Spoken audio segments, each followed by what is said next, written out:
Hey folks, this is Kalani. Patch 9.1 introduces a wide variety of ways to gear up your characters, and the item level of all rewards has been increased across the board. With so many options available, we decided to break it all down and show you exactly how to gear your character, depending on what kind of content you want to do. So here's our ultimate gearing guide for patch 9.1, and how you can get up to item level 252 and beyond. Let's start by talking about the gearing options that everyone has access to, because you can get a pretty high item level in this patch even if you don't want to raid or spam Mythic Plus. The most accessible form of gearing up in patch 9.1 is in Korthia. Throughout your adventures in this new zone you will find Korthia gear. This gear starts at item level 200 and you can upgrade it all the way to item level 233. It has 6 ranks available, so the higher the rank the higher the item level. Upgrading this gear will cost you catalogued research, which you can earn by farming relic fragments, killing rares and looting treasures. Basically anything to increase your reputation with the Archivist's Codex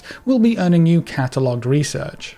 You can find Korthia gear in treasures scattered around the zone, it can drop from rare monsters, and it's also a reward from some of the daily quests in Korthia, so the more you do in the Korthia zone, the higher chance you have to get Korthia gear, which you can then upgrade.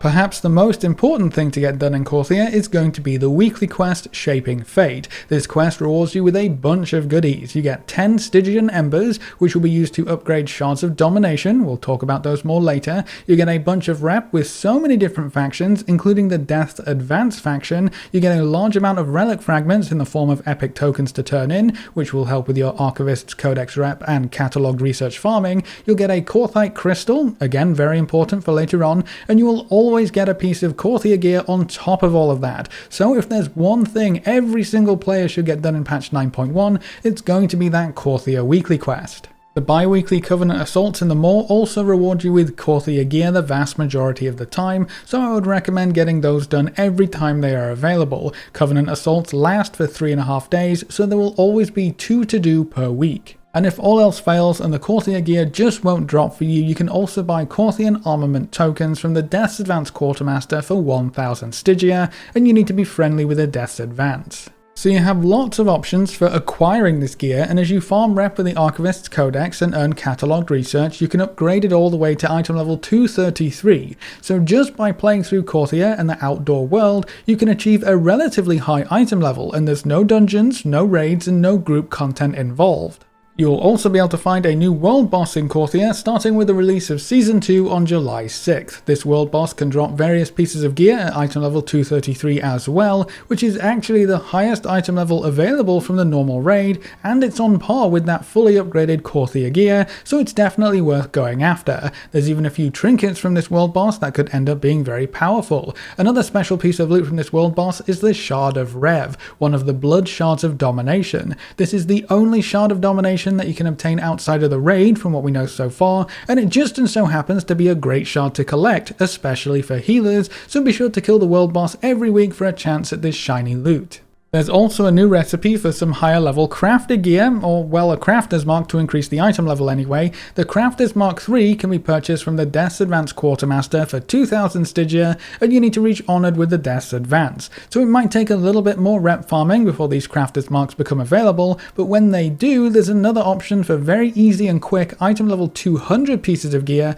in almost every slot. That's going to be great for catching your ults up with gear, especially if you don't want to buy those Korthian armament tokens. That's actually not the only new Crafter's Mark though. The Crafter's Mark of the Chained Isle can be purchased from the Archivist's Codex vendor for 2,500 catalogued research after you've reached tier 4 with the faction. This Crafter's Mark allows you to craft a piece of 230 item level gear, but you can only equip one piece of crafted gear made this way, so it's definitely got a heavy restriction on it, but one piece of 230 gear is actually a huge boost for anyone who wants to gear up quickly. It's almost a fully upgraded Korthia piece of gear, and because it's crafted gear, you can put your perfect stats on it using missives. This means you can use this one piece of 230 gear to fill in any gaps left over from your gearing up adventures. Maybe a perfect stat ring or a necklace or whatever you've been struggling to find. So this item is going to be great for filling in those gearing gaps. Speaking of reputation rewards, there's a couple of pieces of gear you can get from the 2 new factions in Korthia as well. The Death's Advance Quartermaster will offer you a piece of 220 gear that costs 2000 Stygia,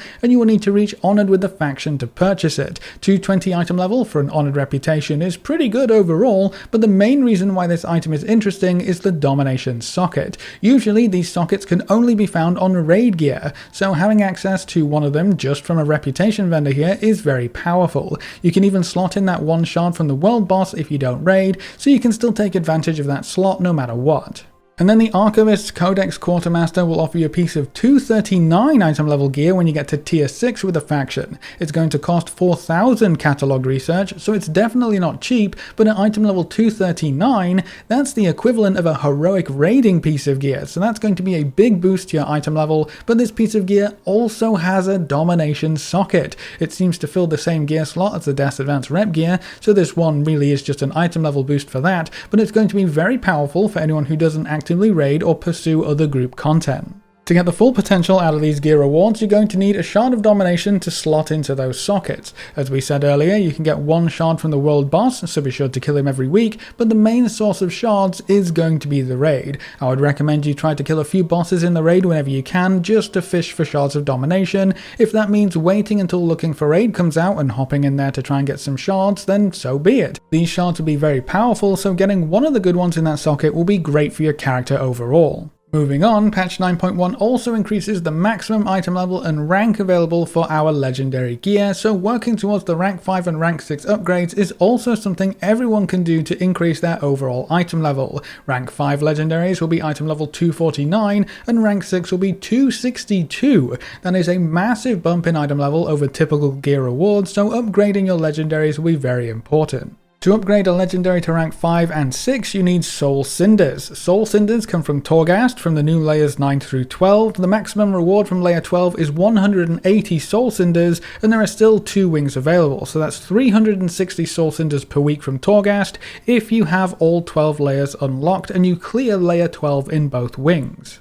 Soul Cinders also come from the bi-weekly Covenant assaults in the Maw. You get 50 Soul Cinders per assault you complete, and because there are 2 assaults per week, that means you can get another 100 Soul Cinders each week. Another event in the Maw that you'll probably be doing anyway is the Tormentors of Torghast event. This also rewards 50 Soul Cinders a week, which brings our grand total of available Soul Cinders up to 510 per week when all of the content is unlocked. To upgrade to rank 5, you'll need 1100 Soul Cinders, and to upgrade to rank 6, you need 1650 Soul Cinders total, so to go from rank 5 to 6 would be an extra 550 Soul Cinders. To create rank 5 and rank 6 legendaries, you also need a Vestige of Origins to craft a base item at rank 5 or 6. To craft the Vestige of Origins, you need to get Honoured with the Death's Advance, buy the pattern, which costs Stygia, and then to craft it you're going to need 40 Korthite crystals. You've probably gotten some of these already. You can get them from rares and treasures in Korthia, as well as daily quests, the Covenant Assault, and the weekly quest in Korthia as well. If you want to skip the crafting, you can just buy your rank 5 or rank 6 base items from the auction house or from other players when they've got all the materials ready.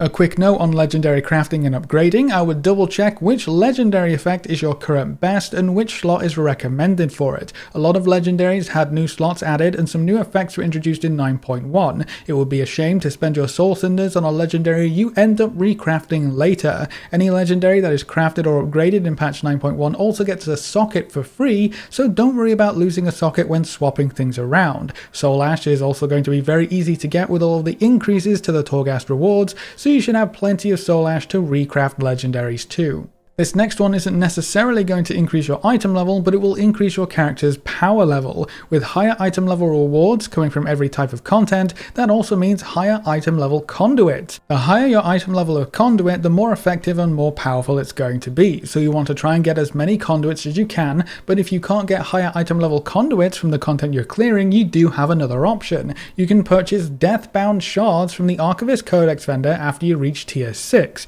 They cost 3000 catalogued research, and they will upgrade a random conduit up to item level 252. That's the highest item level of conduit available, so even if you don't raid or do dungeons, you can still get incredibly powerful conduits just from this rep vendor. And if you really want to squeeze every ounce of power out of your gear, you're going to need some sockets. Unsurprisingly, sockets also come from the Archivist's Codex vendor. You can buy the Alloy Warping Faceter for 5,000 catalog research at tier 6, and this item will put a socket on any valid item of choice from Season 2 of Shadowlands. More sockets means more gems, which means more power overall for your character. You can actually get the Alloy Warping Faceter from another source. Bonesmith Hiermer can be found in Korthia after you get to Renown 44, and he will sell the very same item but for 1,000 soul cinders instead. So if you don't need those extra soul cinders to upgrade your legendaries, well, you can use them on sockets. You do need to reach Exalted with the Death's Advance to buy this item from Hiermer, but at least you have options. Moving on, let's talk about gearing up through dungeons. The new big addition in this patch is Tazavesh the Veiled Market.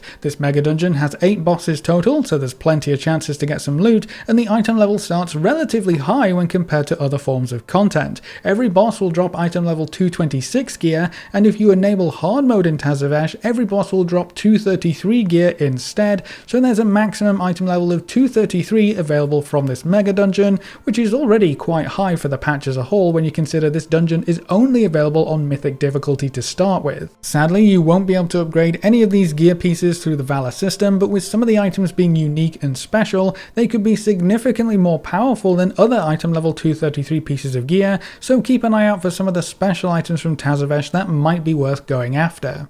If you really want to push your item level from running dungeons, you'll be looking at the Mythic Plus system once again. The lowest item level you can get from Mythic dungeons is item level 210, which comes from Mythic 0 dungeons and Mythic Plus 2, so we have much higher item levels at the lower end when compared to Season 1. The item level rewards only increase from there. I'll pop a chart up on screen for you so you can see what different item levels you can get from Mythic Plus keys. This season is going to be a bit different from the last one. The in-dungeon item level rewards cap out from Mythic Plus 14 keys, which will drop item level 236 gear. That's the highest you can get from the dungeons themselves. Then of course we also have the weekly vault. The number of runs you need to fill out your weekly vault loot hasn't changed. You need 1 dungeon for the first piece, 4 dungeons for the second piece, and 10 dungeons for the third piece. Personally, I would recommend you always get at least 1 dungeon done on any character you want to gear up, because the weekly vault rewards are huge for the amount of effort you have to put in. 1 dungeon can be super quick and easy, it doesn't have to be a high key level, and you always end up with a reward that is way higher than the content you completed. For Season 2, vault rewards scale from item level 226, which is the reward for completing a +2 key during the week, all the way up to item level 252, which is the reward for completing a +15 during the week. I'll have another table on screen so you can see all the various rewards as you progress through key levels. That's another change for Season 2. To get the highest weekly vault reward, you will need to complete a +15 key. So for Season 1 you could run a +14 key and get the highest reward, but this time you're going to have to go all the way up to +15. Mythic Plus dungeons are also going to be very different in this patch for another reason besides the item level bump. The game now has a built-in Mythic Plus rating, which means 2 things. First, you don't have to rely on an external third-party website or add-on to track what dungeons you've done or what other players have done, and secondly, you don't really have a choice as to whether or not you see it or other players see what everyone has done. So Mythic Plus score is going to be very important for progressing and gearing up through Mythic Plus dungeons, because that's going to be the gold standard for inviting players to groups going forward. Your overall score is made up from the highest keys that you've done, and you get a bonus for completing a dungeon on both tyrannical and fortified weeks. You will also need Mythic Plus score or rating to unlock upgrades via the Valor system. You can upgrade to rank 6 or item level 226 without any restrictions or requirements, but to upgrade to rank 7, you will need at least 600 Mythic Plus score. To upgrade to rank 8 and 9, you need 1000 Mythic Plus score. Rank 10 will require 1400 score, rank 11 requires 1700 score, and then rank 12 will require 2000 Mythic Plus score. So to get the highest item level, which is currently 246 at rank 12, you will need to run enough dungeons to get 2000 Mythic Plus score. Running every dungeon on a +15 key on Fortified and Tyrannical will get you about 2000 score, so +15 keys should get you the highest rewards available score-wise. To get Valor points, all you have to do is run Mythic Plus dungeons. Every key you run will earn you 135 Valor points, and you also get a bit of bonus Valor if someone in your run increased their score by completing that dungeon, so pushing your score and helping others push their score will actually earn you some more Valor points. Then of course, the callings available in your Covenant Sanctum will reward Valor points too, 35 for a rare calling and 50 for an epic calling, so if you want to farm Valor points but don't want to run dungeons all day, callings are still going to be somewhat valuable. With all of these gearing options combined, Tazavesh, the Mythic Plus loot drops, the Valor upgrade system, and the weekly vault, you can get up to item level 252 just from running dungeons. And then of course, patch 9.1 also introduces a new raid, the Sanctum of Domination, with some of the highest item level rewards available in the entire game. Now as with Castle Nathria, the last two bosses of the Sanctum of Domination raid will drop gear that is 7 item levels higher than the other bosses. So normal difficulty will drop item level 226 gear, with the last two bosses dropping item level 233 gear. That right there is Mythic Castle Nathria loot, so anyone dipping their toes into normal raiding will already catch up to Mythic raiders from the previous tier. It's also significantly higher than most other rewards available, so raiders will once again earn amazing gear very quickly. Heroic difficulty will drop item level 239 gear, with the last two bosses dropping item level 246 gear. Both normal and heroic Sanctum of Domination will open up with the start of Season 2. Mythic Sanctum of Domination will open up 1 week later and will offer item level 252 gear from the vast majority of the raid, with the last two bosses dropping item level 259 gear, which is the highest item level you can currently obtain in the game. If you're interested in looking for raid difficulty, that opens up alongside the Mythic raid and will drop item level 213 gear, with the last two bosses dropping item level 220 gear. Killing bosses will also fill up your raid weekly vault row, which is just another chance at huge gear upgrades. The more bosses you kill and the higher difficulty you clear, the better rewards the weekly vault will have for you. Something very special to watch out for while raiding are the Shards of Domination and Domination gear. Shards of Domination are unique gems that can only be placed in Domination sockets. There are 3 types of shards: Frost, Unholy, and Blood, and there are 3 different shards of each type, so we have access to 9 shards total. The shards can drop randomly from raid bosses, so the more bosses you kill, the higher chance you have of obtaining one of these shards, and each shard has a passive effect, and if you equip 3 shards of the same type, you can unlock a very powerful set bonus. Raiding is going to be very special for the Domination gear as well. There are some other sources of gear that have a Domination socket, but raiding is the only place you'll be able to get 5 different pieces to be able to equip a total of 5 shards of Domination. It's also some of the highest item level Domination gear available, which makes it even more valuable. As a quick note, if you ever want to swap your shards of Domination around or take them out of your gear for whatever reason, you can purchase the Soulfire Chisel from Bonesmith Hema in Korthia. That chisel will cost you 2,500 Stygia, but you can use it as many times as you want, so this will be a must-have item for anyone playing with Shards of Domination. Every boss will also drop some Stygian Embers for you to collect. This is the currency you will need to upgrade your Shards of Domination to new heights and new power levels, so the more you raid and the more bosses you kill, the more Stygian Embers you can collect and the faster you can power up those shards. Remember that the Korthia weekly quest also rewards Stygian Embers, so even if you don't raid, you can still upgrade them slowly, and for the raiders out there who want to upgrade their shards as quickly as possible, that weekly quest is going to be incredibly important too. So not only do raiders get higher item levels this time around, up to item level 259 if you raid Mythic, but you also get access to more Shards of Domination, which will provide a significant boost to your character's power level. And then last but not least, PvP will also prove to be a very effective gearing up pathway for anyone who loves to smash some skulls. PvP only really has one major change related to gearing in patch 9.1. The item level of PvP gear will increase by 13 when you're engaged in PvP combat. So even though these item levels may sound kind of low when you first look at them, remember that there will be 13 item levels higher in actual PvP content, so PvP gear is going to be stronger in PvP when compared to PvE. In Season 2, unrated PvP gear that you can buy with Honor from one of the PvP vendors in Oribos starts at item level 177. You can upgrade this unrated PvP gear by taking it to an upgrade vendor and spending even more Honor points. There are 7 ranks in total. Once again, I'll give you a table on screen, and the highest item level you can upgrade this stuff to is 216. You will need some higher levels of Renown to upgrade all the way to rank 7. Rank 4 and 5 require 43 Renown, while rank 6 and 7 require 59 Renown. When Season 2 opens up, you can jump back into rated PvP as well. Rated PvP gear can be purchased with a conquest currency from one of the PvP vendors in Oribos. This gear starts at item level 220 and can be upgraded up to item level 246. Upgrading conquest gear will cost you honor points, but you'll also need to obtain a rating in one of the various forms of ranked PvP. The rating brackets are 1400, 1600, 1800 and 2100, and they each come with an increase in item level. So PvP gearing hasn't really changed that much in 9.1, you just have higher item level rewards to chase after. And that should cover pretty much every gearing path available in the game right now for patch 9.1. Hopefully there's something in here that you're excited about, because no matter what kind of player you are, from the casual players, the solo players to the hardcore mythic raiders, there's an option for everyone. How are you going to gear up in patch 9.1? Are you going to try and get some shards of domination from the new raid, even if you didn't raid before? How do you feel about shards mostly only coming from the raid? Leave all your thoughts in the comment section below.